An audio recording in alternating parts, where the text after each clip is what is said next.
Hello, everyone, and welcome to the Global 16 Days Campaign Event Series by Equality Bahamas. Today is the 5th day in the Global 16 Days campaign, which is also known as 16 Days of Activism Against Gender-Based Violence.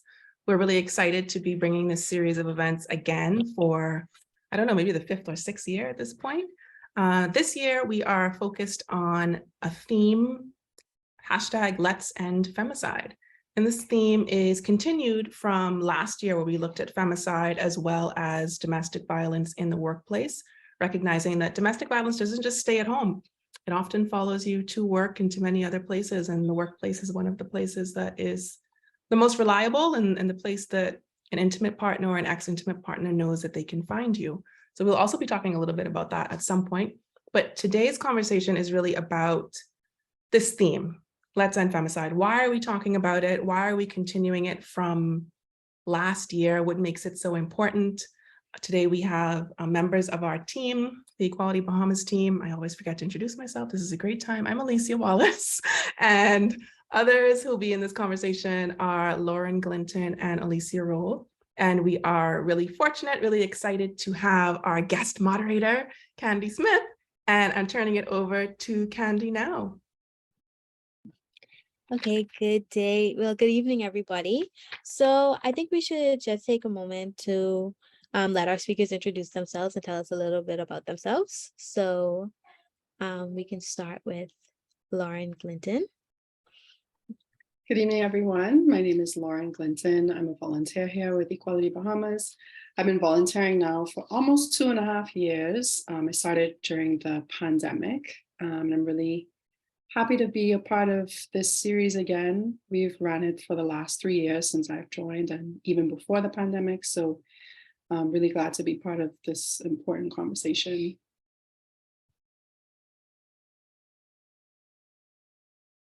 Hello, everyone. Good evening. My name is Allicia Rolle. I am also an Equality Bahamas volunteer. I've been volunteering for some years now. I also work at the Sustainable Development Goals Unit, and I'm a gender officer, but I'm going to be participating today as an Equality Bahamas volunteer, and I'm also very excited to be here and to engage in this conversation. Do you want me to introduce myself? I'm Alicia. I'm on the Equality Bahamas team as well. I am a founder of the organization that started in 2014. I just realized the other day that we're coming up on 10 years kind of soon, so we should probably start planning for 10 years and looking at what we've done over the last few years and what we can accomplish over the next year and a little bit before we hit 10 years, but our focus is generally on gender-based violence, and we look at it in a pretty expansive way. So understanding it to be beyond domestic violence, beyond intimate partner violence, beyond interpersonal situations entirely, and to include institutional and structural violence. And for that reason, we focus quite a lot on legal reform, both constitutional and legislative, as well as feminist policymaking, and lobbying, advocating for better provision of services and resources to the general public, but really centering people in situations of vulnerability, including women, LGBTQI plus people, people with disabilities, institutionalized people, people in rural areas. Thinking about the people who have the most difficulty with accessing services that are generally considered available, and understanding that there's a difference between availability and accessibility. Okay, I would like to thank you all for being here with us today. So let's just start talking about what is femicide. We can take that to Lauren Glinton. Sure. So the term femicide has been generally understood as the intentional killing of women and girls because of their gender, but it's also come to be defined more broadly just as any killing of women or girls. And I think this is particularly because of the various forms of structural violence that women and girls face. as a result of patriarchy, misogyny,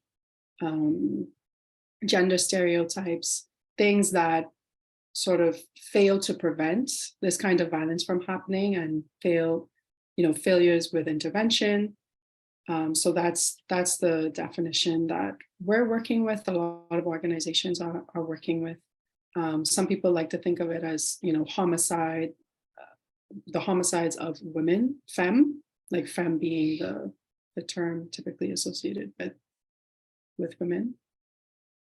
But it's the theme that was selected for the 16 Days campaign last year, and it was brought back this year because of the urgency. We've seen an increase in femicides throughout the pandemic because a lot of survivors have been trapped in their homes with the abusers and perpetrators of these crimes, often a family member or partner. And so it's just a really important theme to call attention to in the broader kind of landscape of eliminating gender-based violence.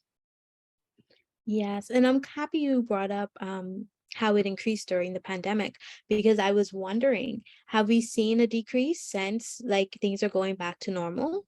It's been 2 years since the start of the pandemic. Are we seeing the numbers going back down, or are they still high?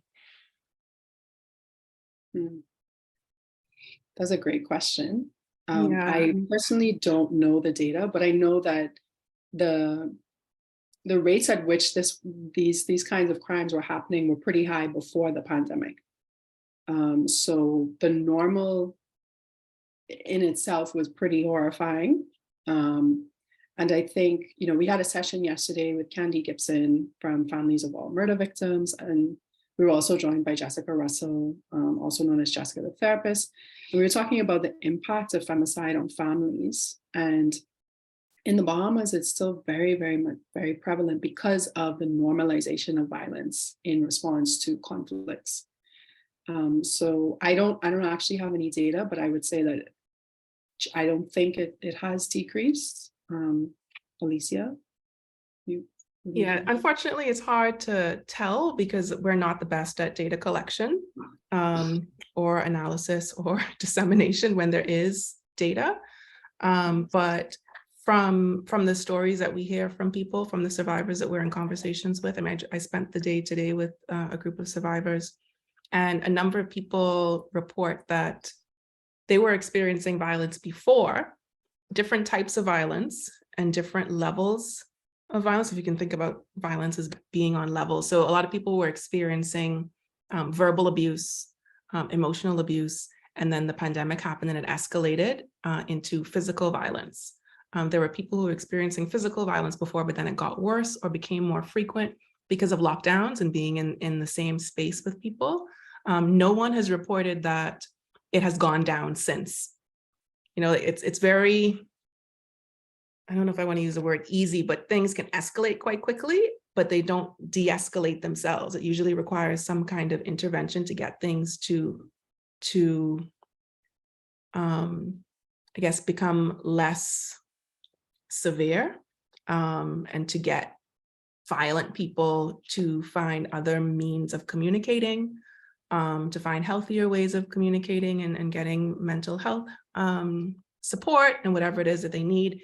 I think the biggest thing for us during the pandemic was getting women out of abusive homes, out of violent situations, and finding places for them to be. And that became increasingly difficult to do as the pandemic went on. More and more people were calling for help, saying, I can't stay here, I need somewhere else to stay. We were really quite literally running out of places, running out of people to ask to take people in for an indeterminate period of time. Yes. Okay. And I want to know, we don't really hear the term femicide in the Bahamas. So, is that something that's important here? I would say that, well, to piggyback on what Alicia was just saying prior to, and then I'll answer the question. I think it's also good to note or interesting to note that oftentimes there can also be underreporting for instances of violence because people are afraid of repercussions of going, for help or reporting to authorities. So sometimes the way Alicia said she was speaking to people in communities, you'll find disparities between numbers that are officially recorded versus whether you were to go in communities and actually talk to people after gaining their trust. So it's still difficult to measure levels of violence, especially gender-based violence. And then to your question, I think that I haven't seen us use the word femicide very often. I do think it's something that we're trying to, I guess, introduce and get people to normalize the use of, and also to understand the meaning of. We're still working to better understand gender in the Bahamas, you know, at the basic level. So I think that it's something that we do talk about, but I don't think the term is necessarily used. Yes.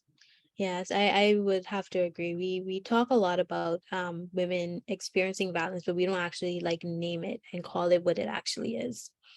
Yeah. I want to add too, Candy, that femicide is actually a term that, like Alicia said, we're not using here and we're not really using in the Caribbean, but it's being used in Latin America. And we've seen that it's being used most in Mexico, where they have recognized that, wow, a lot of women are being murdered. And this is not just ordinary homicide. This isn't just, you know, another set of people being murdered. These women are being killed as a result of domestic violence, intimate partner violence, other forms of gender-based violence. And women's organizations, feminist groups have recognized that it's important to call this by a particular name because it's a specific disease, really. It's a specific social ill. It's something that's happening at the national level. It's something that's happening at the regional level. And we're not going to be able to address it if we don't give it a name, because we need to have a name for it to be able to count it. So there are organizations that are really focused on recording these cases when they're reported, even if they might not be reported as femicide, or in many Latin American countries, it's called feminicide. Being able to, you know, read a newspaper story and say, oh, this is femicide or this is feminicide, and being able to map it. Last year, we had somebody join us for a conversation during 16 days who talked about this mapping and being able to look at the region to see where femicide is happening and at what frequency. And it's really important to be able to do that because, you know, we talk about these issues and people's responses tend to be, okay, but how many people that happened to? Yeah, there were some bad stories in the news, but I only remember 2. You know, and of course, our position is always 1 is too many. This shouldn't be happening to anyone. This is something that we need to end here. At the same time, if we don't have data, if we don't see what the circumstances are, how things escalated, who the victim of femicide tried to go to for help, how the systems failed, then we won't be able to have effective interventions and come up with solutions that are going to work. Yes, I completely agree. And So just sorry, Kathy, just to add to that, we're actually hosting a session on Thursday with the Canadian Femicide Observatory. So even just outside of the Latin American region, this is a term that is being used, and they actually have resources dedicated to an institution to study it and work towards preventing it. And I wanted to mention too that even just looking through local news reports, you will rarely see any sort of counting when it comes to the murder of women. So if you look at a news story, for example, when a man has been murdered, there is usually the initial report, right, where they say a man has been shot on Coconut Grove Street or whatever, right? And then they'll come back and do like a more detailed report, actually explaining what happened, who this person was, what their name was. And then there's usually a line that says, this now brings the murder toll for the year up to blah, blah, blah, blah, blah. You rarely see that in news reports about the murders of women in this country. And so while their deaths may be counted literally in the sense of they're being included in this murder toll for the year. As far as the public is concerned, right, in the reporting of the information, they're not really being counted. Not in the way where it's indicated as something that's should be recognized as an issue, right? That's contributing to this larger issue of what the annual death toll is for homicides. And so that, I think, really speaks to the lack of importance that this issue has been given by the media, by the state, because it really is a crisis. The levels of violence that women and girls are experiencing it's an epidemic. And that's sort of what came out of the pandemic as well, was a movement to get people to understand that violence against women and girls really is at the level of a pandemic, right? It's its own pandemic in addition to the COVID-19 pandemic. And it would have been, wonderful to see states respond to that call to action more quickly and with real action. Because part of the reason that things have not decreased based on conversations with folks in the community is that no new resources were actually introduced during the pandemic. I mean, not in the sense that there were shelters for people to go to or places for them to go to where they could stay safe. Of course, other measures were introduced, but nothing that was really so specific to this issue to properly address it.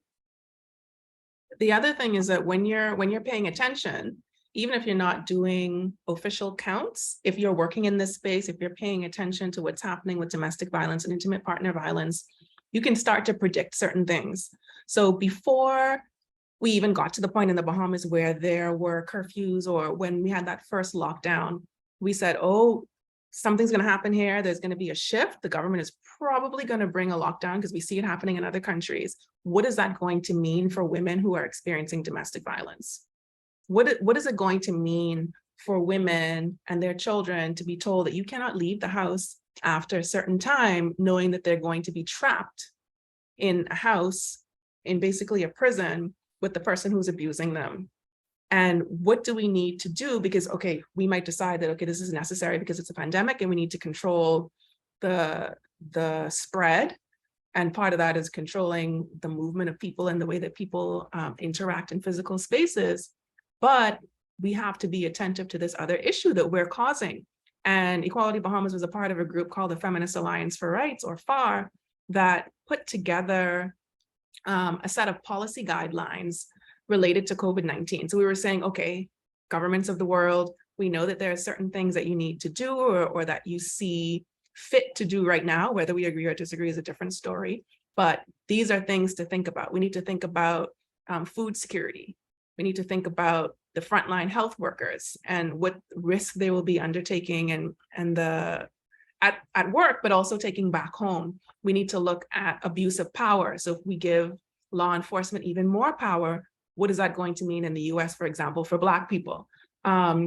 What does it look like for people who are experiencing violence? So we highlighted 9 different areas that we saw would be likely sites of worsening situations, increased risk for people. And we put together a set of recommendations for governments to ensure that the measures that they put in place wouldn't leave people worse off. And that was circulated. We got, I think, over 1,600 endorsements from different organizations and activists all over the world. That document was translated into 6 or 7 different languages, including Spanish, French, and Russian, and used to advocate for change within governments, and it's been very effective. Unfortunately, our own government paid no attention. We've sent it to the Office of the Prime Minister, we sent it to the Minister of Health at the time, we sent it to the Minister of Social Services, as well as the Director of Gender and Family Affairs, and received no response. So it's really interesting to see that in a lot of cases, we're able to predict things, and we have the opportunity to prevent, but we need the cooperation of these various institutions and systems, including the government. And it's also interesting to see that our work has value outside of our own home, but in our own country, it gets ignored. Yes, it is a very sad situation. But I want to ask, so Do you think that has something to do with our culture where we just really don't feel open enough, or we feel like it's a sign of weakness to admit that these things are happening? I think that there definitely is a cultural component. I don't know if it's necessarily that I would call it that it's seen as a sign of weakness to admit that things are happening, but I do think that we do have a culture of shame in a lot of instances, and shame for the person, shame for their family, shame sometimes to the community, whether you belong to a certain group. It might depend on, which religious or which church you might belong to. A lot of times people are very concerned about how them being a victim of violence may look. And I think that that is rooted in the fact that we have created a culture where, in a lot of instances, it's normalized. And sometimes the shame is simply in speaking out. And then oftentimes um, the shame not on the victim, but sometimes persons are more concerned about the shame that the perpetrator will feel once this comes to light. And I'm talking about, sometimes say there's a family situation.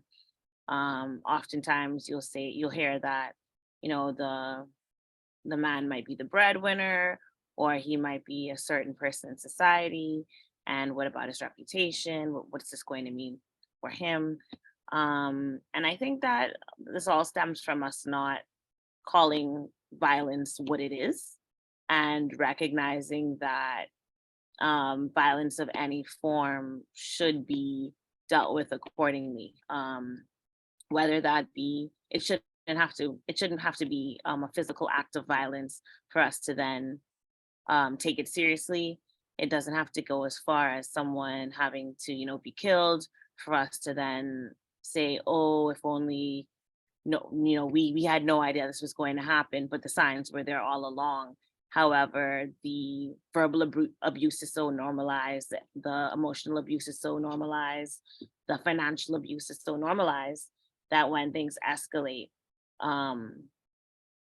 we say that we didn't see it coming. And a lot of times us keeping the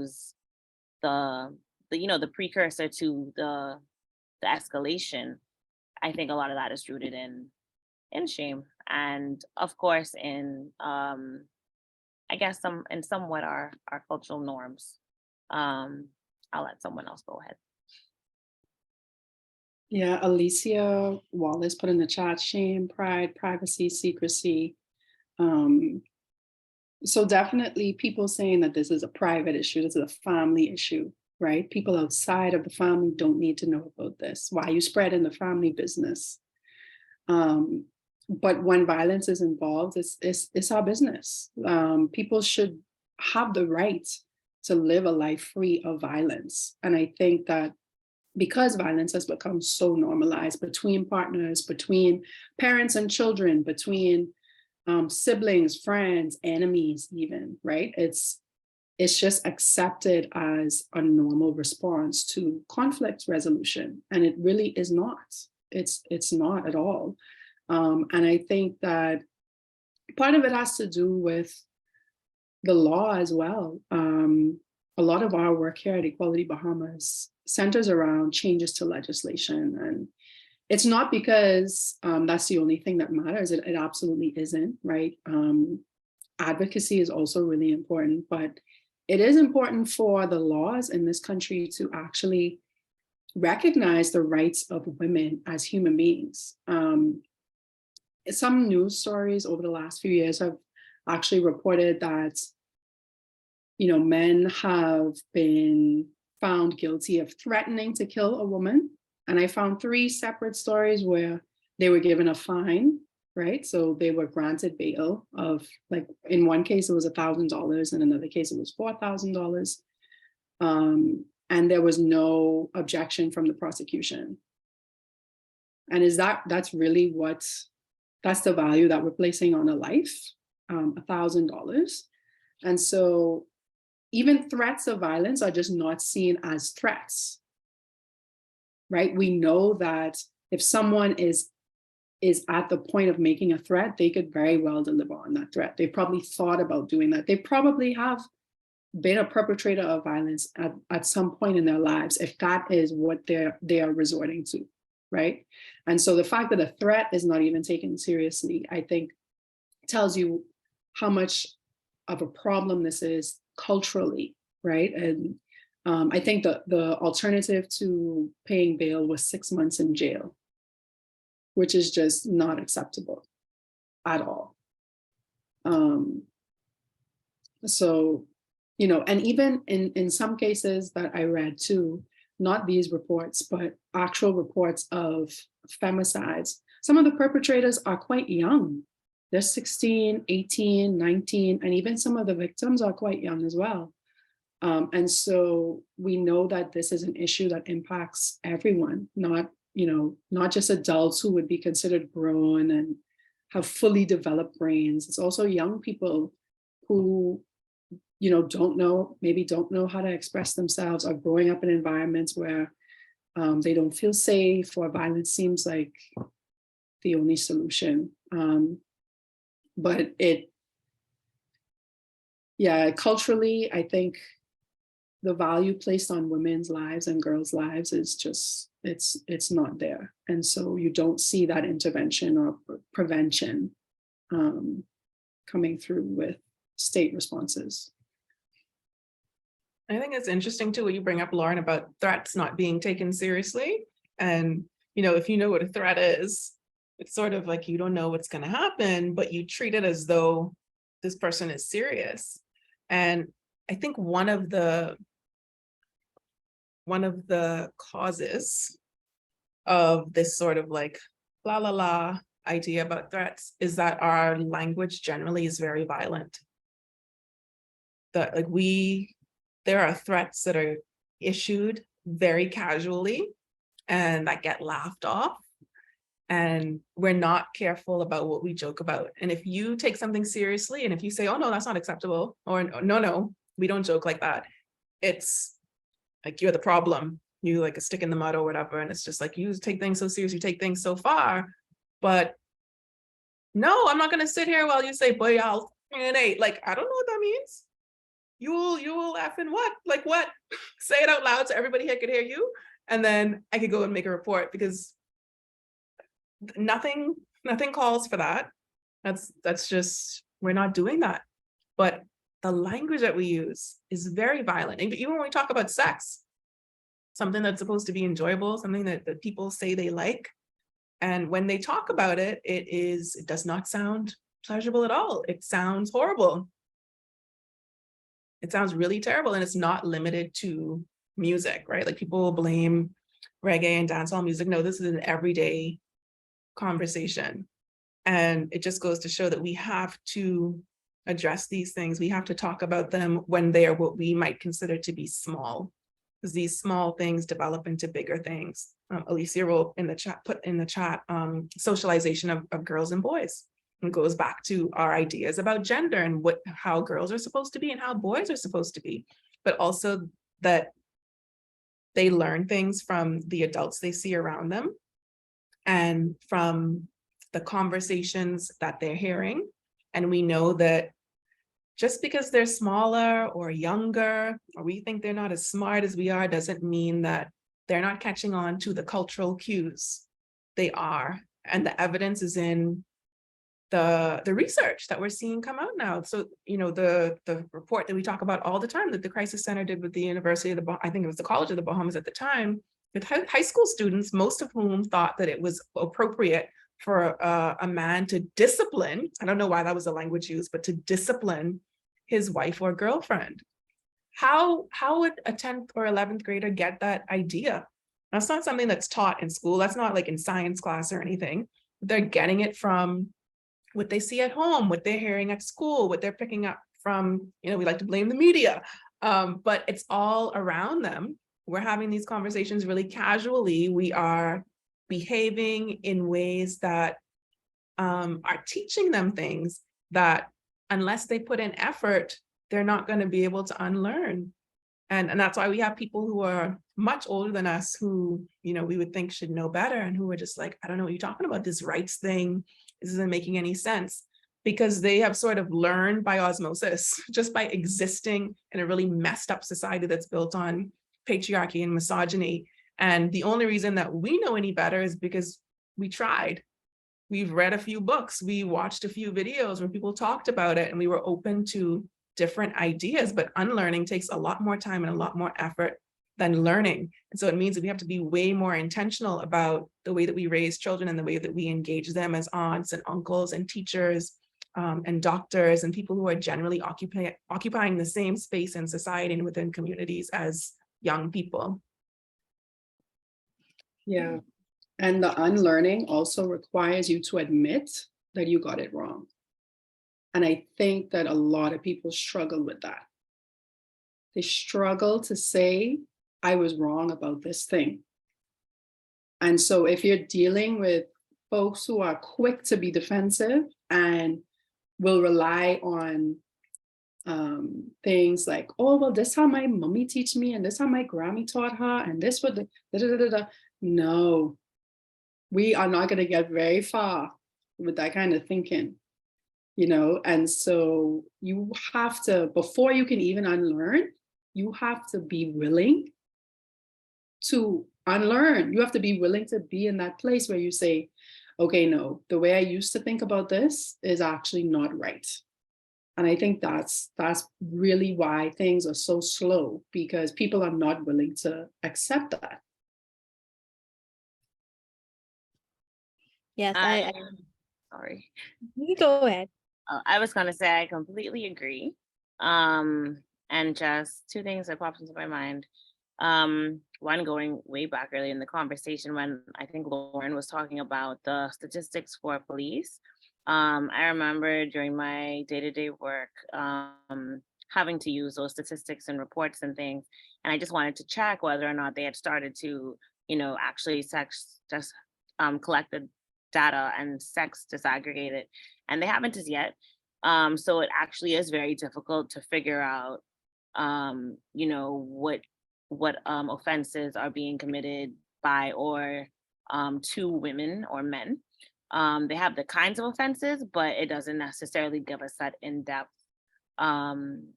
picture. And that's something that we definitely need to work towards, because we know for sure, especially this year, there were way too many you know, headlines about violence against women. It was maybe the most I've seen in a long time. And the snapshot at the end of the year, I'm not sure if it's going to necessarily tell that story when we get the report. And that's what we need. That's information that we need to, you know, put together reports to then inform policy changes that make sense, because then it will be based on evidence that we actually have. And then something else that sparked while that conversation was happening was that we actually do have, or we have had in the past, because I'm not sure at the moment, we are party to, at least I should say the Bahamas government is party to a body called MASECVI, and essentially that's dedicated specifically to gender-based violence. And so we do interact on a regional level with other countries to try to find best practices as to how to deal with, you know, the issue of gender-based violence at home. That has been, I guess I should say, long-standing work, and improvements have been incremental, but it is something that's on the radar. It's just, of course, where on the radar it is and how much attention is being paid to it at any given time. But femicide is something that at least I can say the Department of Gender and Family is aware of. I can't speak for well beyond that. But that's the kind of work that they are and should be engaged in. And then roping back into, the conversation we were just having, it did pop into my mind that the socialization of girls versus boys, as Alicia mentioned earlier, is a big reason, I think, why gender-based violence plays out the way it does in our communities, particularly from very young ages. We are taught that certain things are okay. We are taught that we are responsible for the actions of others sometimes. And all of these notions stay with us as we get older. So even as simple as, well, someone's coming over, you need to put on a long pants. That's sending a message to, a young girl that if someone violates me, it's my fault because I am not dressed accordingly. And that's not the message we need to be sending at all. Or even I find it very interesting to talk to, guy friends that I have about what their younger years were like, especially when they started to become sexually active, because it was amazing to me that I think almost everyone I know had an experience that started when they were underage and they had no idea because they were groomed to believe that this was the kind of behavior that they should be engaging in, and their views of sex have changed tremendously, or maybe not so at the moment, over the years from I guess at initial stages, from learning from older men in their lives that, you're a man once you have had a woman, and you're a man once you've had many, and so it's your job to go out there and kind of like conquer. And so, as Alicia said, sex is supposed to be something that is pleasurable for two engaging persons. But if we're teaching young men that this act is one where you conquer and this act is one that's almost violent, we can see where down the line, especially with sexual violence, we're having issues of rape, and where they don't understand no, and all of these other social ills that we're dealing with quite frequently. And also, your initial question that we kind of ran away with was about, why you think people don't report. And I think victim blaming is a huge reason as well, because a lot of times it's like, okay, number one, the process for reporting is not an easy one. You have to put, kind of put your pride on the line, hope someone will take your report, hope that they'll take it correctly, hope they'll take you seriously. Sit down, recount what happened to you, which is traumatic, and then kind of wait for someone to do something about it. And in the meanwhile, if it gets out that you did report, then you might be facing backlash from the community. Or if it even gets out that something happened to you, whether it be sexual violence, domestic violence, and somehow people come to the conclusion that this is your fault, now you're in an even worse position because you're dealing with the trauma, and then you're dealing with the trauma of being basically victim blamed, or no one believes you. And so sometimes it leaves people feeling worse off and thinking, well, I might have been better off just not saying anything, especially if at the end of the day nothing happens to the perpetrator, or they go to jail for a few months or years, and then they come back out and they're free to do as they please or worse. And so I think victim blaming culture, which is something that is very real here, is a big reason why people don't report. And I think too, when we talk about the numbers, when they're startling, when people don't seem to be so startled, we're really careful to say, remember that these cases are underreported. We're hearing about like a minority of cases. The thing that we don't talk about a lot is that there are people who try to report and their reports don't get taken. And that happens to a lot of people. They attempt to report, they go to the police, and sometimes the police will laugh at you. Sometimes they will say what you did to cause that to happen. Sometimes they will say, we didn't see you in here 10 times before. We ain't wasting no more time with you. Sometimes they will say, just go back, go home, and y'all make up, just go sleep together. It'll be fine in the morning. There are a lot of people who get turned away from reporting. There are a lot of people who think they made a report, and then when they try to use it later on, they realize that the report was never put in, or it somehow magically disappeared. So we also have to talk about this complete failure of law enforcement and not being able to trust that when you go there and you make a report that it's going to be taken seriously and that you're going to receive help. And the other thing is whether or not you get referred to the other services that you need, whether that's healthcare services or mental health services or shelters, which we don't have anywhere near enough of. It's easy for people to just fall through the cracks. The same thing if you first appear at a health facility with bruises or something like that. Is it being noted? Because a lot of times you'll have physical signs of domestic violence or intimate partner violence, and people will try to explain them away sometimes for different reasons, because they think that if they talk about it, if they let someone know what's happening, that they will be blamed. Sometimes it's embarrassment. Sometimes people are working really hard to put out a picture of a perfect life. Sometimes it goes beyond that, and could be that if the person who is abusing them finds out that they talked, it could get a lot worse. They're afraid of it escalating, and we live in a very small place.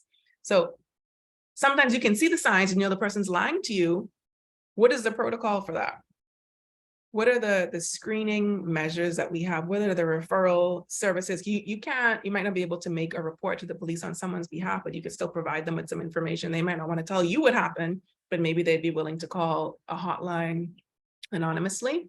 And it's just not consistent. It sort of just depends on who you get, because the protocol doesn't seem to be in place. And if there is one, it isn't followed by everyone in the same way.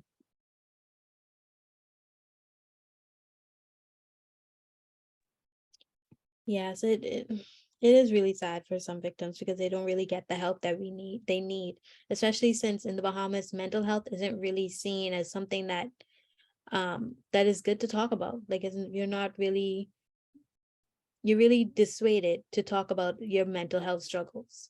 And it's a very sad situation. But I want to ask you, like, what are some of the factors that can actually affect how the rate of femicide occurring?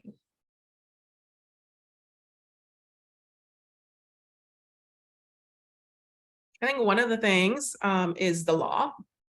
The law makes a big difference. I know a lot of people think about the law as just like words in some book somewhere on a piece of paper, but it impacts our lives every day. So if something is not illegal, then there's no way to report it. So that's an issue when we look at, for example, marital rape, which is like a hot debate right now. It should not be a debate because it's about human rights. It's about bodily autonomy, things that the Bahamas has already agreed to and is obligated to protect and promote. So that's a failing of the law. Then you have the legal system and the justice system. So if you want to have like our version of a restraining order, if you want to have somebody bound over the peace, what does it take to do that? You have to have the person served. You have to pay somebody, you have to pay a police officer to go and find the person and serve them. And then they have to be able to find the person. And if they can't find the person doesn't appear to court, you don't get the thing. And then you have to convince the judge that you actually need it and that you actually are in danger. And then if it is violated, you still turn into the police, who have no record of the order of the judge. And you probably have to go back to the court clerk. It's a messy web. I can't even call it a system. And if you can't be protected from someone who has made threats against you or someone who has actually harmed you before, how are you going to prevent it from escalating? Because now this person has been taken to court. Some people probably know what they did. They don't like that. They're even more enraged. They still know where you live, or they know where your Grammy live, which is the only place that you have to go to because there aren't any shelters. You're at risk. Another factor is that different institutions are not working together. Last year, we really focused a lot on the International Labor Organization's Convention 190, also known as C190, on eliminating violence and harassment in the world of work. And again, I mentioned earlier that we were looking at it as domestic violence that goes to work with you. That's the place that this person knows they can find you. They know that you're there Monday to Friday, 9 to 5, or they know you work the 8 to 4 shift, or whatever the case may be, you're there. Your coworkers may know you to be in a relationship with this person. They've seen you being picked up from work by this person. So when they call and say, hey, so-and-so there, and they say, oh, no, she didn't come to work today. We're very free with information. We just share anything with anyone, especially if we know that they have some kind of relationship to a person.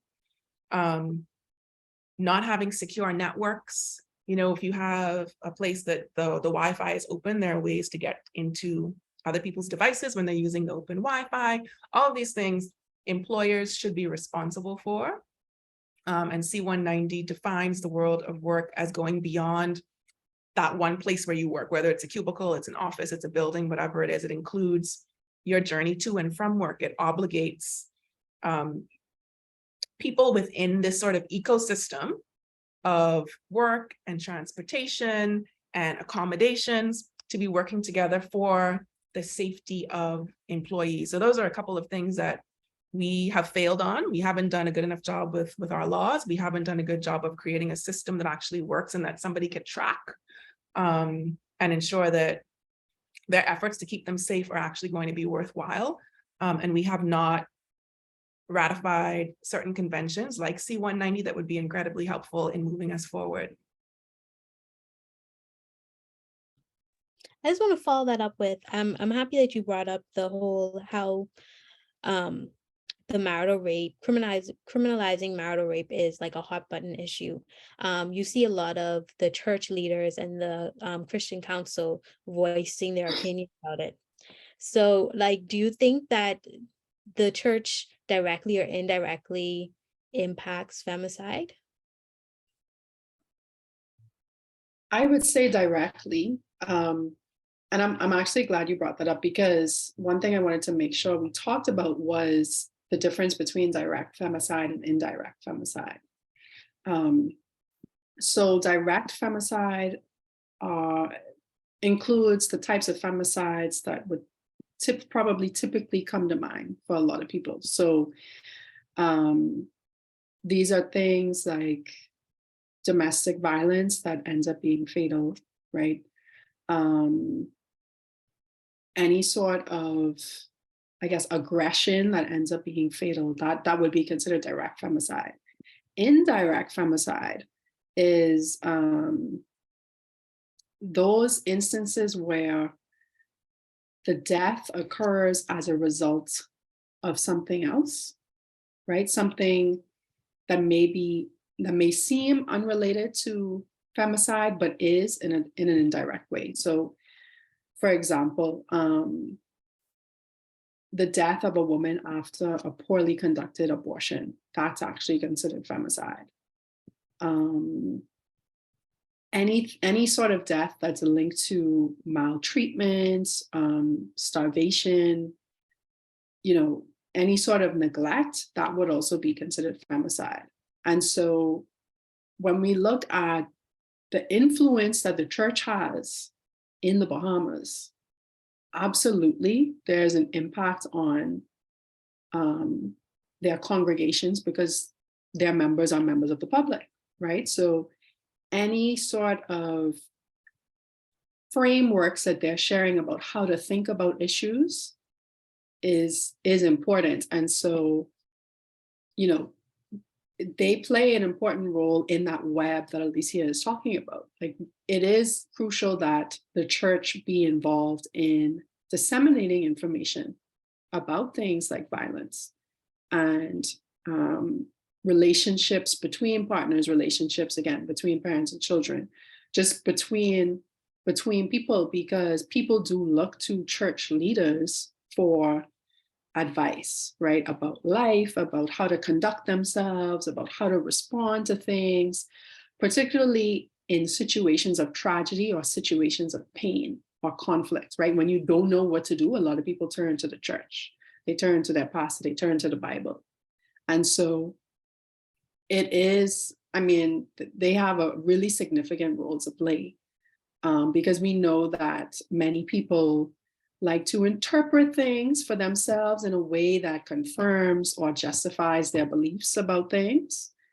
And so it was really important that, Alicia, I think you wrote one of your columns about it. There was a church leader who came out and said, marital rape is rape and it needs to be criminalized, right? And so we need more people like him saying that, because this is not up for debate, as Alicia said earlier.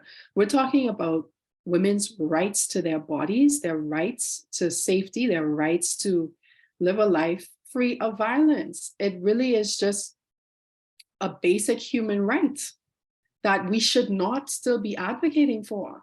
I don't think people understand that. We should not be having this conversation right now. We should not, like, we really should not. But every few minutes around the world, a woman is killed. That's how serious this issue is.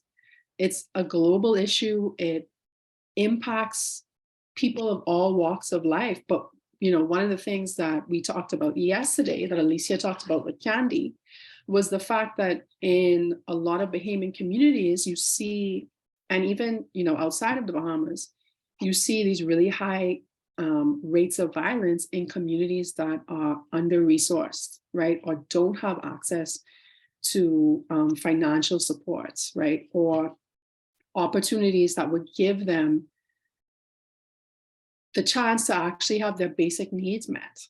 If the state isn't going to meet people's basic needs, right, then they have to go about doing that for themselves. And that gets a lot of people in precarious situations. So even earlier, Alicia was talking about, you need money to go and get someone to serve the perpetrator, right, and say you are due in court. If you are experiencing domestic violence and you're in a situation where maybe, yeah, you work a shift position, maybe your hours are precarious, maybe you don't even have the money to do this. And so you have to go, you live central, you got to go out east to go pick up a loan, right? $50 from someone to borrow to pay for this thing, then you got to go back. That's taking you all day, and even in some cases an entire week, just to get on the bus, just to find the right, like, get on the bus when the bus decide to come, and catch the person when they home, when they not out doing errands or they not at work. And you have to work around their schedule because they doing a favor for you. When really, we should have funds available to survivors of domestic violence. If we know that the law requires payments to serve someone, then funds should be allocated for people to do that. You shouldn't have to now come up with money after being violated. Like, that is just mind-blowing to me. You should not have to do that. And so there are all, like Alicia was saying, there are all these systems that are not working together. That makes no sense to me, especially when we know the Bahamas is still very much cash-based. It's not like you could call someone up and say, hey, you could transfer me $50. And then that $50 transfer costing them $55 or however much the bank want to take. And then they go to the ATM, and the ATM they going to, we ain't got no cash. And I mean, it's just, the funds need to be available when people come to report. And when they come to report, there are other things that need to be in place for them to actually make the report and have confirmation that the report was taken and it will be followed up on this date. And this is when you can expect to hear from us. And I'm really sorry that this happened to you. I mean, the fact that people laugh in women's faces when this happens tells you that they do not take this seriously. So that was a really long-winded response to your question, but you just see how interconnected all of these things are. You know, when we know how important, how much significance the Bahamian public gives the church, they have to come out and condemn this. They have to. if they are serious about sharing the gospel of the Lord, like, people should not, this is not up for debate. People's lives are literally at stake here.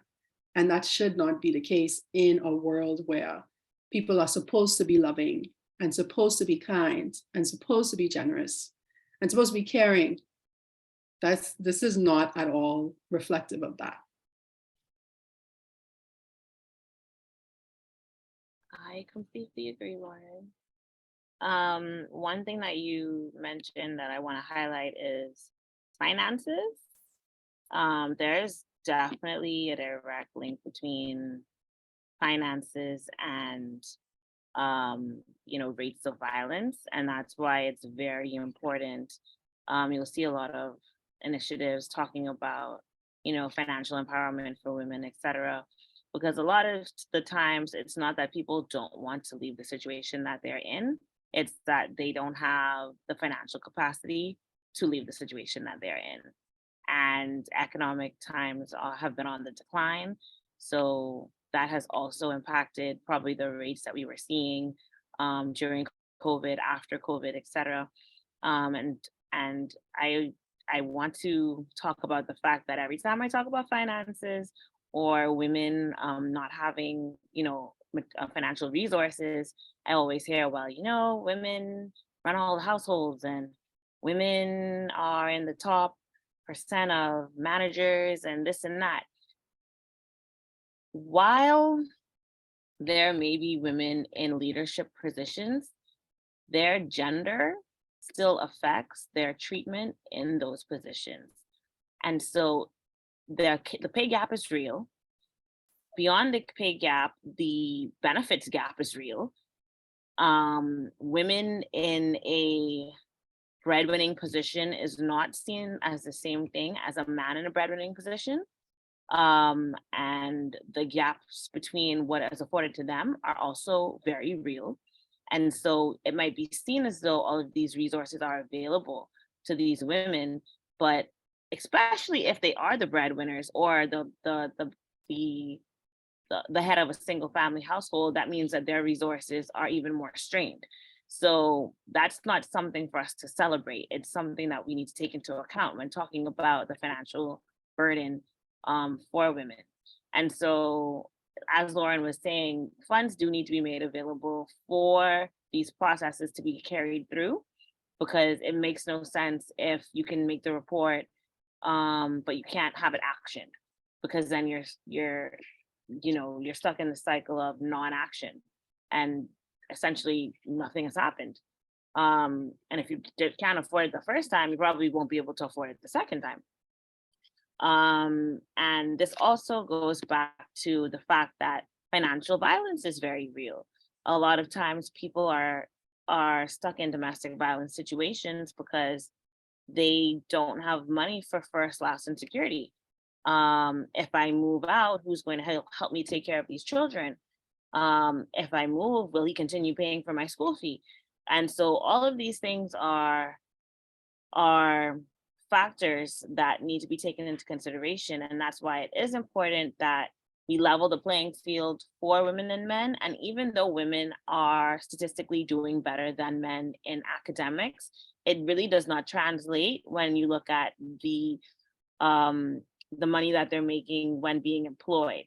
So yes, we have more women in education or more women coming out with tertiary level degrees. However, there's still bias in certain sectors between whether women can do certain jobs, which are usually more high paying jobs. And then also, we tend to pay men more money. So just because they might be more educated does not mean that they're making enough to facilitate all of their needs. And because they are left with the burden of care, I think that they do need more money to facilitate that kind of an effort, whether that be children or elderly people. Also, Alicia made me think of this. we think a lot about, women have all the jobs and they're making more money and whatever. But if in many situations where a woman makes more money than a man that is in the same household, in a lot of cases, she doesn't actually control even her own money. She gets to cash that check and bring that money home for the man to take whatever he needs to take, or to dictate whatever is going to happen, and whatever is left is what she got to use to manage the household and to take care of whatever she has to take care of. And in some cases as well, when the woman makes more money than the man, it's taken as a threat to his masculinity, because we have very strange ideas about what femininity and masculinity look like, and what it means to be a man and to be in charge and to be the head of a household. And any sort of inadequacies that a man feels, however, people will say, oh, these women are emasculating men. We're not doing anything to them. They have their own ideas about what manhood is and what masculinity is. And they actually created it, right? Like, they're the ones who created masculinity versus femininity, and now they don't like it very much. And that can lead to violence as well.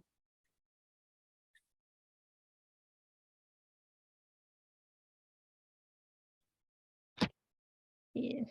Yes, that is very true. Now that we're on the topic of gender roles, I want to know, do we consider transgender women, their deaths, do we consider that include that in the number of femicides? And also, do we see that there's a larger, I know that last year there was a large outcry about violence against transgender women in the United States. Do we see that type of violence here? So we are not counting femicide at all, really. And if I were to imagine that we did count femicide, we, Equality Bahamas, would count trans women. Would the government or would some other institution? Many of these women's organizations likely wouldn't count trans women. I mean, it's a serious, serious issue that we have, where we just do not have sufficient understanding of gender and sexuality in this country, largely in the region. I think it's a struggle all over the world, but we are really, really behind. And a lot of it is a misunderstanding of what gender is and the difference between sex and gender. And if we are to leave trans women out, I mean, that's a form of gender-based violence on its own. We wouldn't be able to do this work properly if we're not being inclusive of all women. Trans women are women.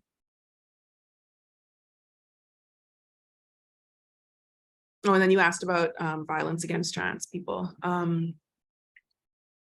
Again, this is difficult to talk about in quantitative terms, because there wouldn't be very many reports. Even if there is sort of like a situation where you might be inclined to go to the police, understanding yourself as a trans woman, especially one that isn't necessarily passing, you can sort of guess at the response that you're going to get going into a police station. I mean, even queer people who are lesbians, who are gay, who even, lesbians who are feminine presenting, but are somehow showing themselves to be lesbians, do not get a good response from police.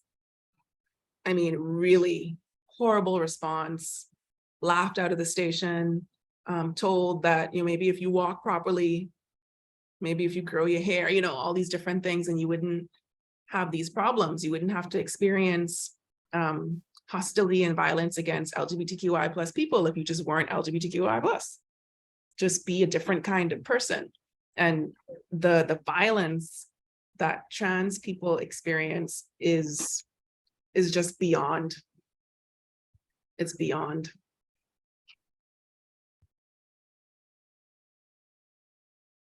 Yeah, I just wanted to add, I think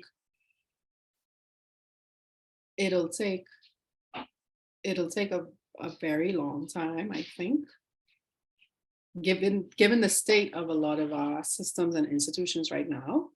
it'll take a long time for us to actually see the homicides of trans men and the femicides of trans women reported as such. Because, yeah, I mean, just what Alicia is saying, the lack of understanding around gender and sex. People don't even know, what is the difference between trans and cis? Like, there are just some very basic things like that are not understood. And so it's going to be very difficult for people to accept this kind of tallying of violence, right? And in a lot of cases, trans people are just automatically dehumanized, right? Because they're seen as confusing, or they don't know what they want to do, and man, that's really a man, or man, that's really a woman, or, it's just when you're from a group that is very quickly othered, people give up on even trying to understand, so one of the things that we've talked about for years is the need for like comprehensive sex education and gender education, and what it means to be a sexual being, and why people's sexual identity might change over the course of their life in the same way that people's gender identity might change over the course of their life. So I think it'll take a very long time for us to actually see in news reports trans women being counted as femicides. I think another thing too, sometimes you'll hear whispers about a murder, right? Like you just know somebody got murdered, and then the WhatsApp network and the whisper network gets going, and then you hear these stories, and some of them are outlandish and some of them seem like maybe, but you don't really get any confirmation. And that happens for various reasons. Sometimes it's just nonsense. Sometimes the family of the person would prefer to not have these rumors flying, or not to substantiate these rumors. In a lot of cases, queer folks, trans folks have been, estranged from their families, and the families kind of appear to, deal with their bodies and funeral arrangements and things like that. So they don't really want to have these conversations about this. And to them, it's like, let's just get this done and let's move on with as little embarrassment, as little shame as possible. Let's try to retain a little bit of pride. And that's more important to them than having the violence enacted against their deceased loved one be appropriately categorized. Like, that is worth less than the pride of the family. And we can make our own personal judgments about whether that's right or wrong, like they're also victims in a way of the murder, even given their treatment of the person before. So it's like, there are a lot of things to hold at the same time. More than one thing can be true, but this is one of the reasons that we don't get those numbers, and we don't get those stories. We haven't created a space where it's safe for people to be honest about these things.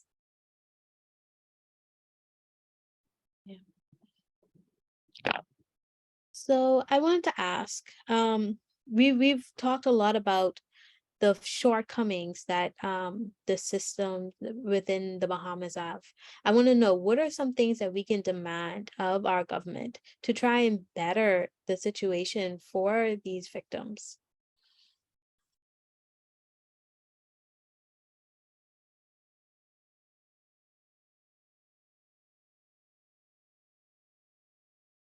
I think Equality Bahamas has been doing a lot of that work already, particularly when it comes to, demanding like law reform, as well as at another level, just kind of trying to sensitize people to, why are these things important? Why should you care about femicide? Even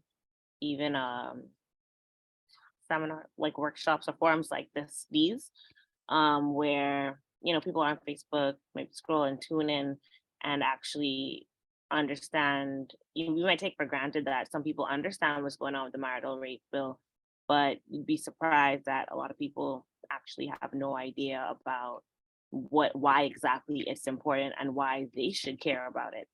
And so beyond that, and calling for policy changes, engaging with the government,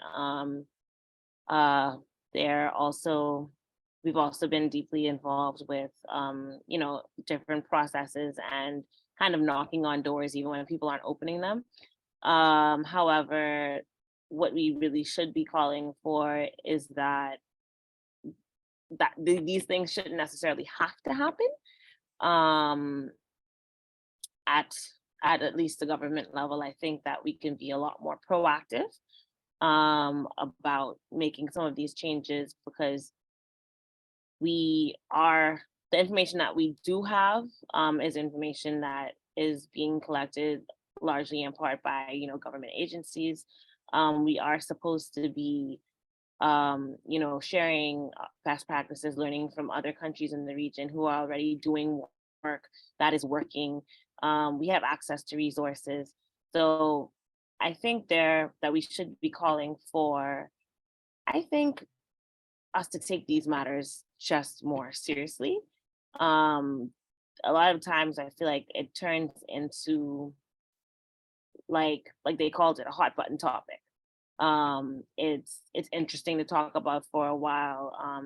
It'll get attention, but is the intention really there for the politicians to see it through? Is there really intent for the bill to be tabled? Is there really intent for us to make good on promises that we've signed on to? We sign on to multiple conventions, but then we don't implement any of the recommendations, or only the ones that we feel comfortable with. We should be taking these matters more seriously and having a seat in or working within that framework. I understand the limitations. However, a lot of the times limitations are just persons not understanding the material, or not educating themselves on the material to make informed decisions, or being afraid of ridicule, because it goes back to the culture that we have, where is that something that you really want to get involved with because it's controversial? And then at the basic level, as they both echoed, about our misunderstanding of gender, sexuality, sex, sexual identity. We have no idea what the difference between those terms are, and that's why we continue to mistreat, misunderstand, and just completely confuse certain matters, because it does take an understanding of those basic ideas or notions to now put together what it is that persons are asking for, why they're asking for it, to understand people better, to understand that we're all humans, but we're different in these ways, and we say we believe in human rights. So let's try to create a space where everyone can be afforded their human rights.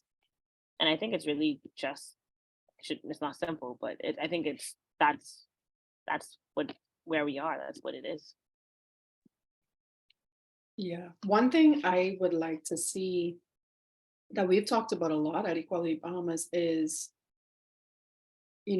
allocating resources to establish a one-stop center where survivors can just go to one place, make the report, be seen by a doctor, get access to food, medication, basic things that they would need so that they can stay there for, however long they need. But not having to go to the hospital, then or the hospital or the clinic, and then the police station, and then going back home, putting themselves at risk of being harmed again.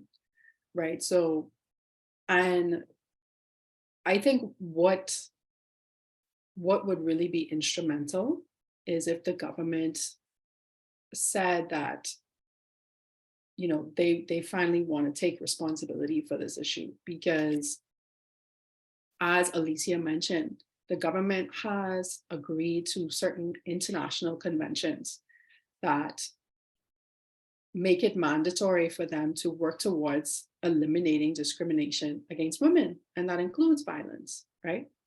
And so until that is the case, until that violence is eliminated, it's really on the government to make it so that when people experience this, they have somewhere to go and they have the resources that they need to actually not experience it again, right? So again, going back to like prevention, intervention, and also get the justice that they deserve, because state neglect to address these issues is also a form of indirect femicide. It is on the state to ensure that women experience the full breadth of their rights as human beings. And until that is the case, then it is on the state to make sure that they have the supports that they need when they do experience something like domestic violence.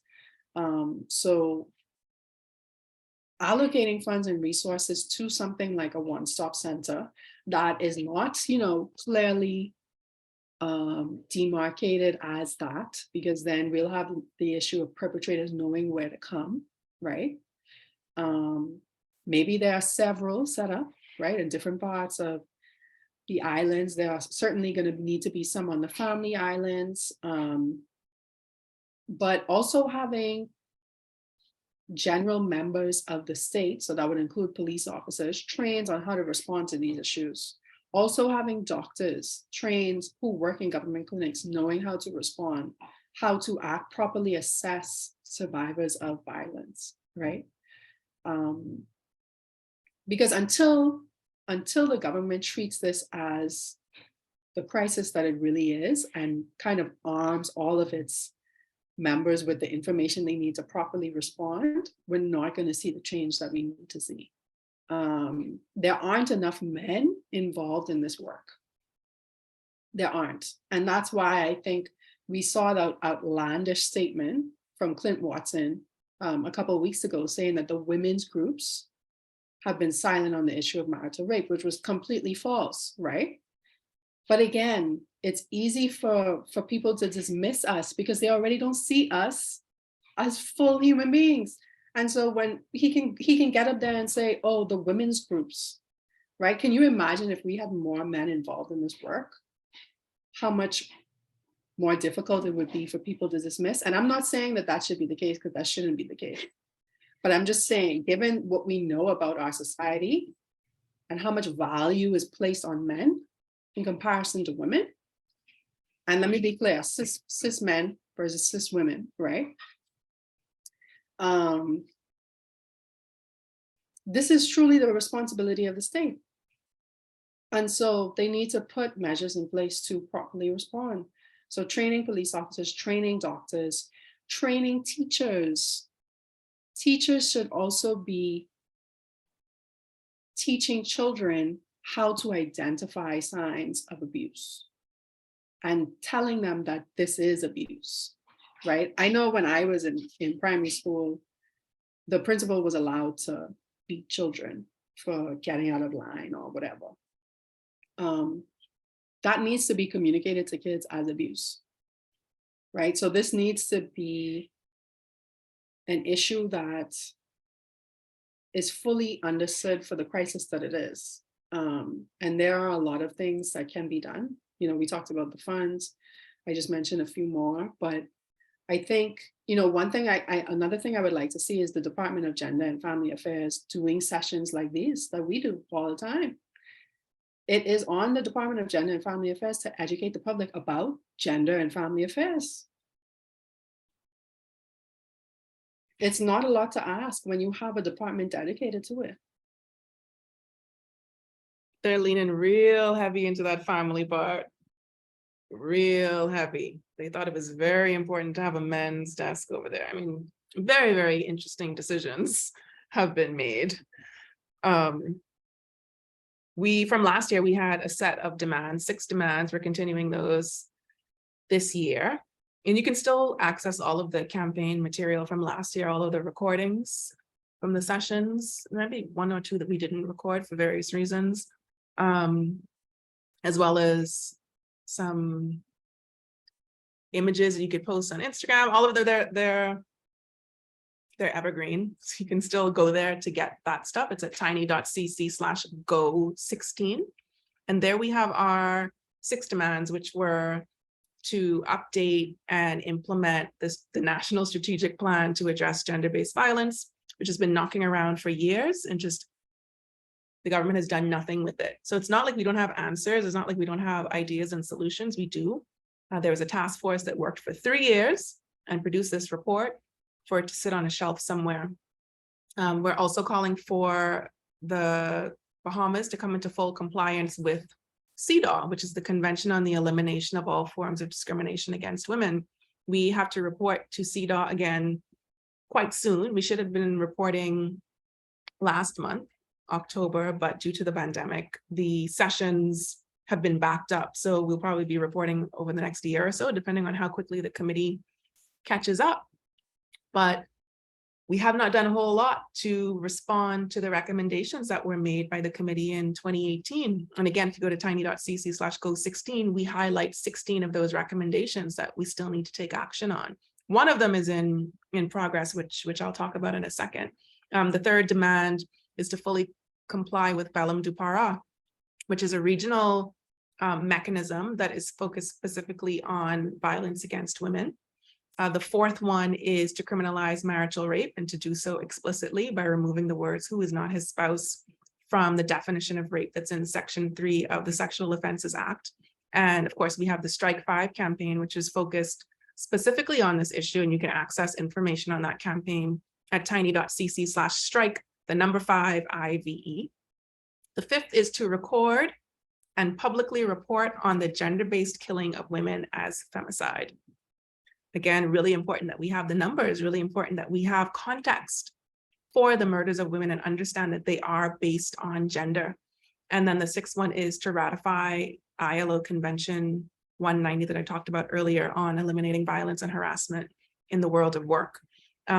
If you go to that document from last year, you'll see 16 of the recommendations. There are far more than 16 recommendations in the concluding observations by the CEDAW committee, but there are just 16 that we highlighted there. And one of them that is in progress is a review of existing legislation to identify gender discrimination, gender-based discrimination, and to amend them to bring about gender equality. So we know that UN Women did a full review of all of our laws. We did get to see a draft.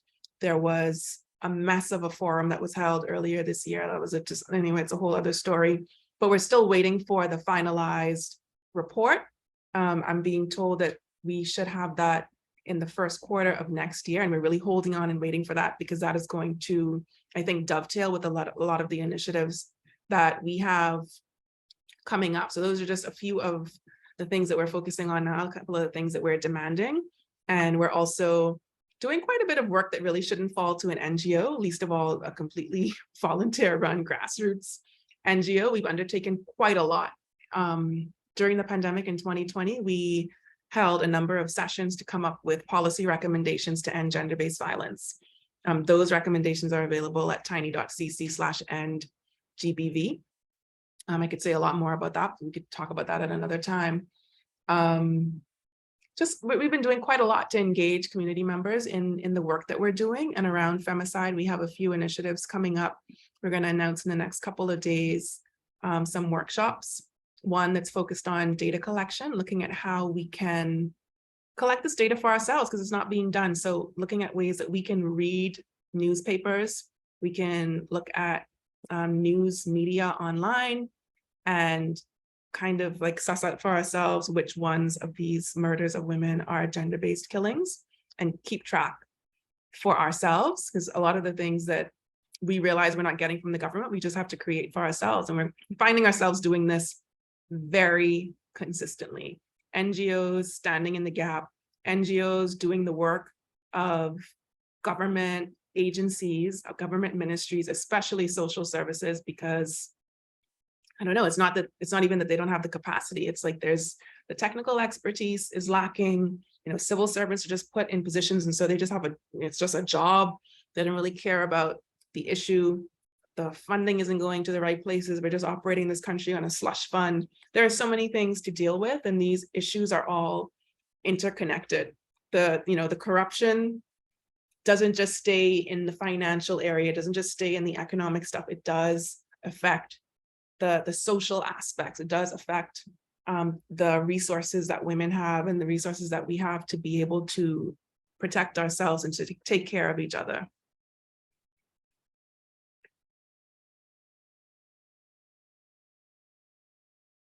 Yes, I want to open up to a question that we received from Facebook. It is about Mr. Monroe saying that women that were killed in the Bahamas were not killed because they were women, so femicide doesn't happen here. And I just want to know, what do we think about this comment?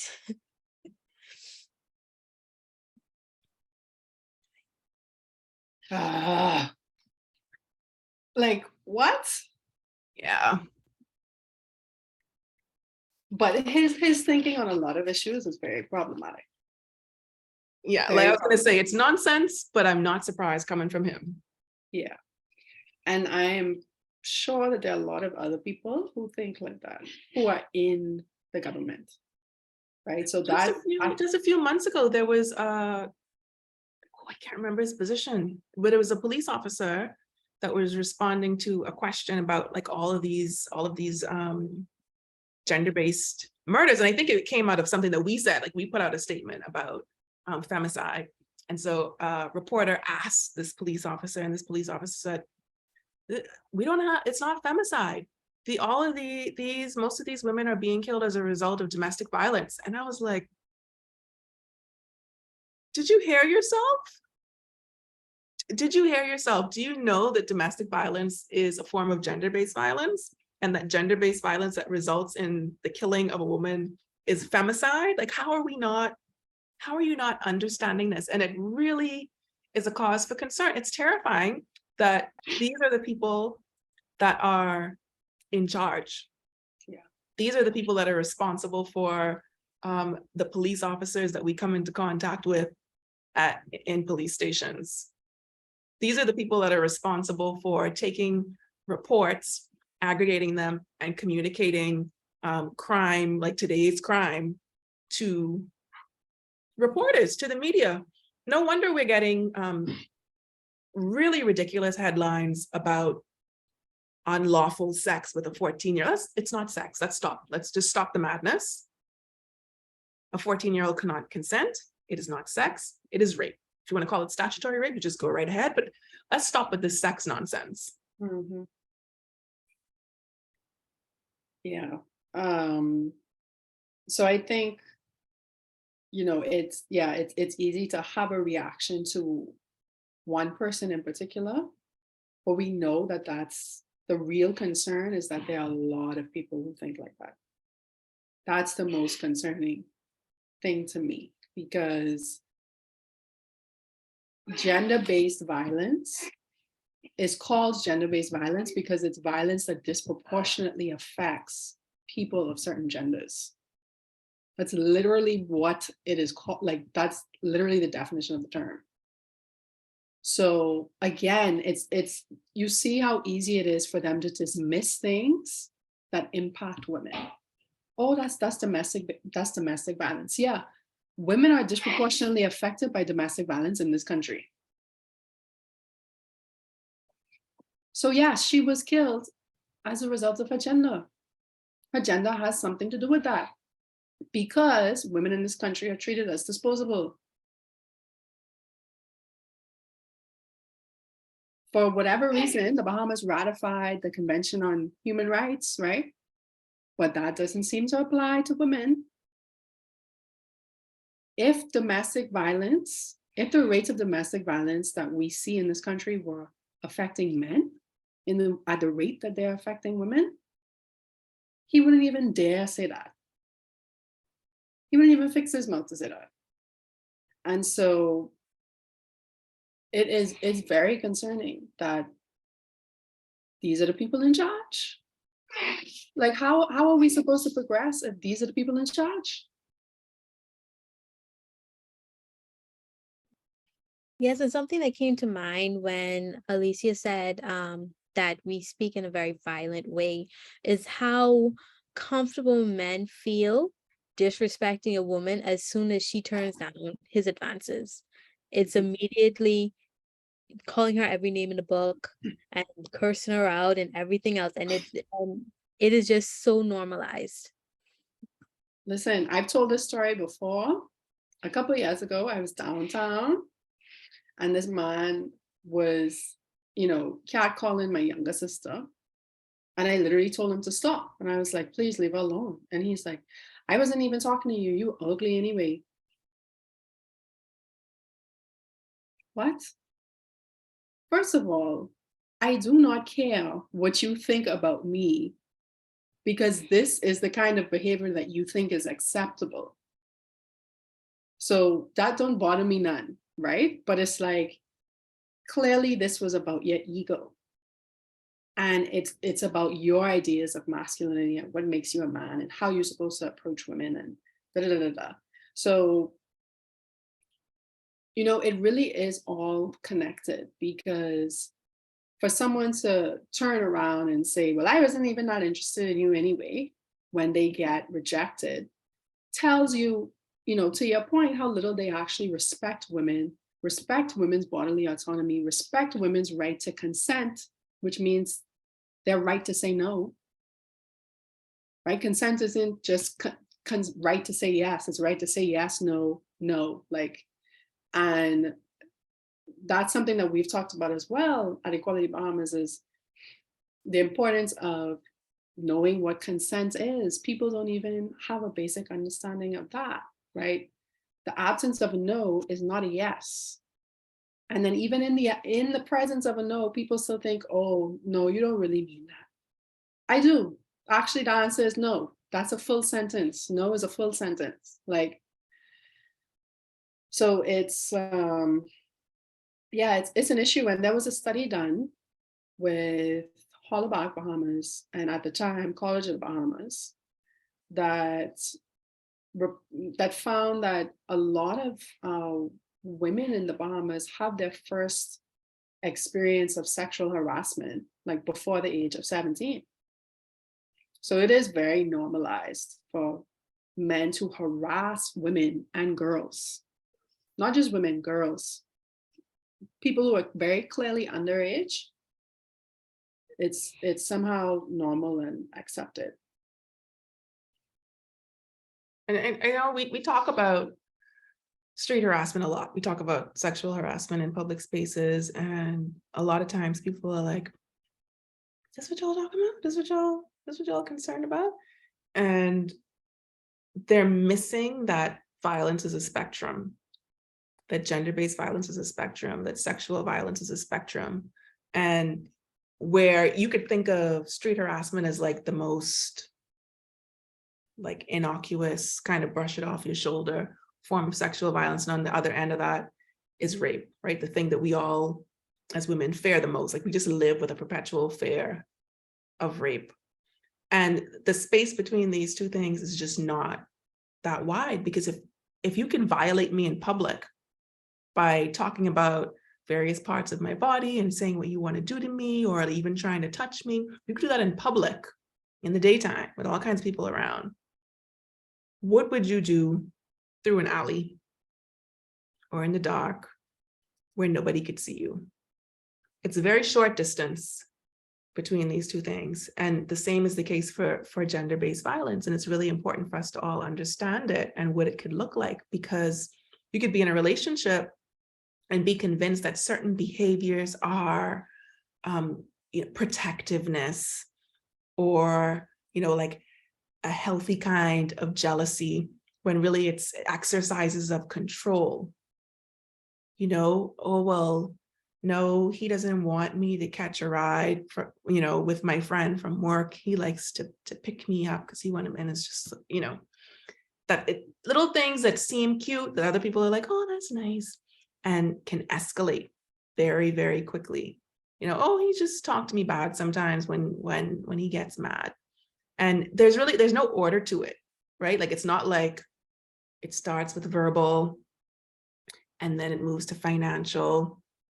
And then it doesn't work that way. It could go straight to sexual violence. It could go straight to a form of physical violence. But sometimes you get these little signs you have to pay attention to. And you might think of it like this is the smallest thing in the gender-based violence spectrum, but it's very slippery. You could slide along this, and the end of the spectrum isn't a concussion or a coma, it's femicide. That's the end. That's the end of it. That's your last experience of gender-based violence, because it doesn't stop. If you don't get out, it doesn't stop. There has to be some intervention or it ends in femicide. And we don't talk about it in those terms, people to understand that. Sometimes people will come to that conclusion on their own and say, oh my gosh, the next time this person's going to kill me, I have to get out. It's not always that clear, and it's not always slow movements along the spectrum. Sometimes it's from here to here, like that. Yes, and they say that the most dangerous time for a domestic violence victim is when they decide to leave. And so that's why it's just so important to have systems in place for them so that so that when they're leaving, they don't have to worry about, oh, well, now is when he's going to do those things that he talked about doing, those things he said he was going to do when he was angry. They'll have somewhere to go where they can feel safe. Yes. Yeah, and even actually last year, we had a session called Femicide Around the World. And one of our speakers talked about the fact that, in some places, they're actually removing the perpetrator from the home instead of putting the onus on the survivor and possibly her children to find somewhere to stay. And that produces less disruption because the kids get to stay in an environment where they feel comfortable, or an environment that's familiar to them. They can still go to school. They know where they're going to and from. They don't suddenly have a new address or a new place that they have to remember to get to. And so that's a solution that I think could be explored in the Bahamas as well, because why should it be the burden of the survivor to find somewhere to go?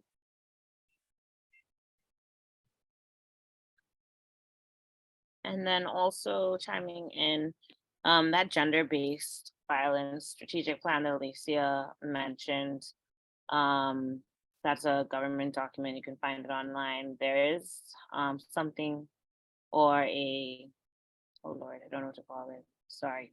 Anyway, there's an aspect of it that talks about help dealing with perpetrators or working with perpetrators. And to my knowledge, it's not something that we've really gotten off the ground.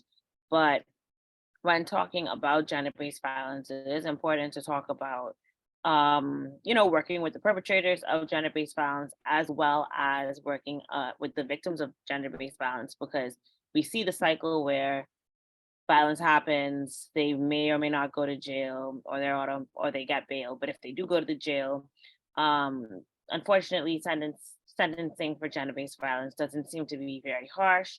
They're going to be back out on the streets, and because they had no reform, they're doing the same thing again, or they might have,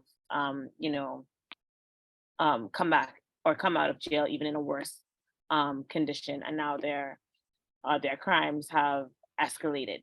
And so working with perpetrators and getting them to understand that these violent urges that they're having isn't an inherent part of their masculinity. It's not what men are supposed to do. That, violence is really about power and control. And, what is that rooted in? Why are they feeling the need to control someone that they say that they love, or to overpower someone that they say that they love or care about, and getting them to hopefully, come to a reform state where they can then be re-socialized and be, productive or healthy members of society, because the answer isn't just, throwing everyone away. These are people that we also have to live amongst.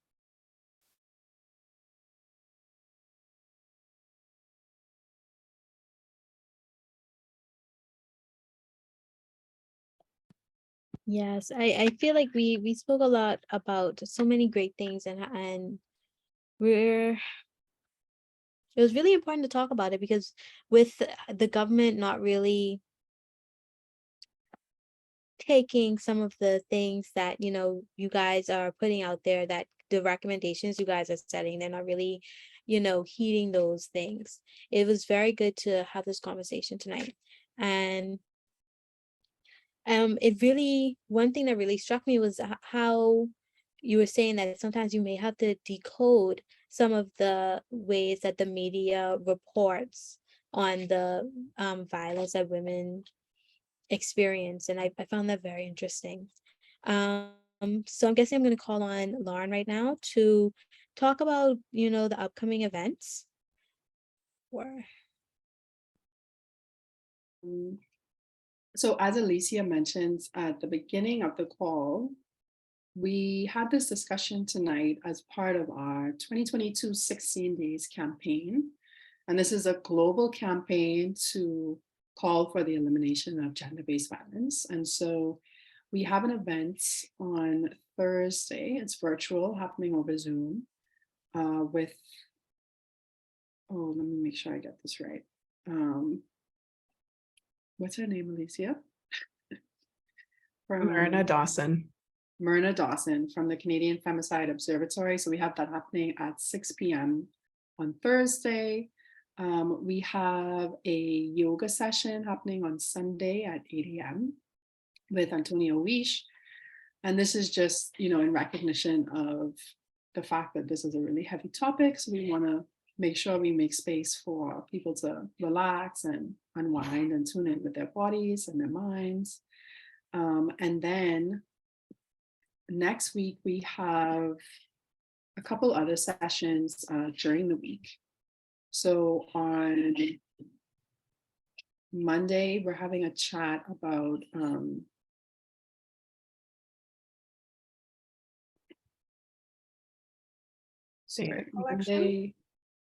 Monday, we're having a chat about is it femicide in other countries, Alicia?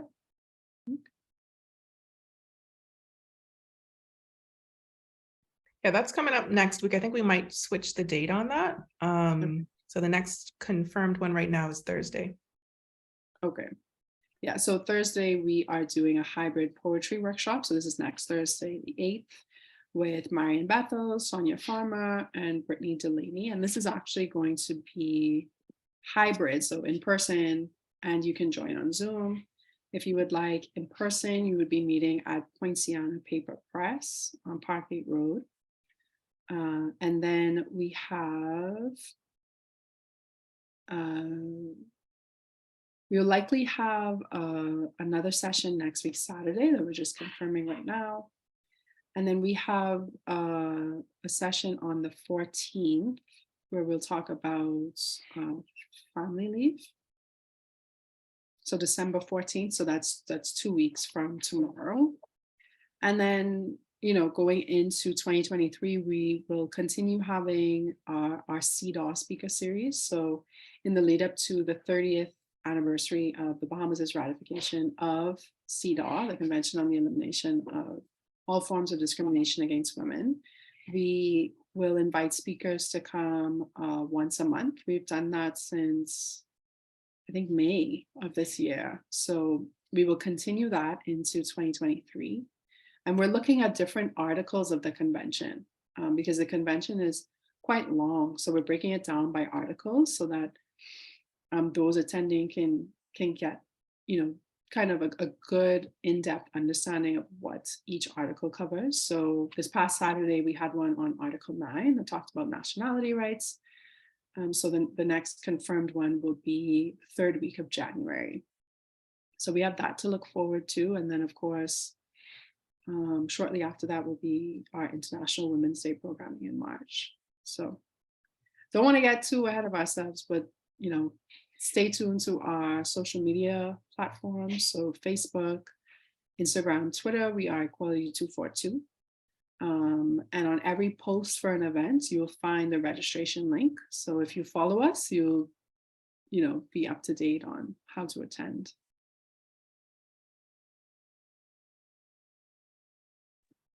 And you can find up-to-date information on confirmed events as well as other campaign material at tiny.cc/16days22. Thank you very much, Candy, for your expert moderation. Got thrown right in there. And to Lauren and Allicia Rolle for being a part of this conversation. Thank you everyone for joining us and hearing a little bit more about this theme, #Let's End Femicide, and why it was important for us to continue this theme this year from last year and how it fits in with our existing and ongoing work on ending gender-based violence. Looking forward to seeing you at the next event on Thursday at 6 o'clock, tiny.cc/16daysobserve. Do it now to register so you could have the link in your email so you could be ready to join at 6. We're really good at starting on time. We don't start on Bahamian time.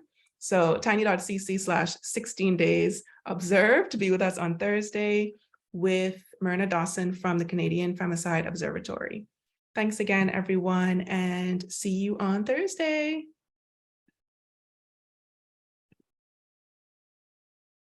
Bye.